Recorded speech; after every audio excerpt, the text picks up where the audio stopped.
L'info écho avec Capital. Le chiffre du jour, plus de 10 milliards d'euros, c'est le chiffre d'affaires des sociétés autoroutières en 2017, d'après l'autorité de régulation des activités ferroviaires et routières. Un montant record en hausse de 3,5% par rapport à l'année 2016. Et le quotidien Les Échos a comparé les prix des tickets de péage sur 116 trajets entre 2011 et 2018. Résultat, en 7 ans, ils ont augmenté de 11,9% en moyenne. Cependant, il y a de fortes disparités. Par exemple, le trajet Rouen-Tours coûte 34% plus cher, tandis qu'un trajet entre Clermont-Ferrand et Saint-Étienne n'évolue que de 2,8% à la hausse sur la même période.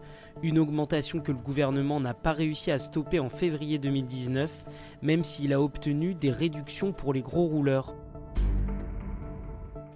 Le coup de gueule est poussé contre Amazon. Plusieurs de ses salariés ont été licenciés après avoir affiché leur soutien aux Gilets jaunes sur les réseaux sociaux. Les lettres de licenciement publiées par Le Parisien évoquent un manquement grave à l'obligation de loyauté et un comportement en opposition totale aux valeurs de l'entreprise.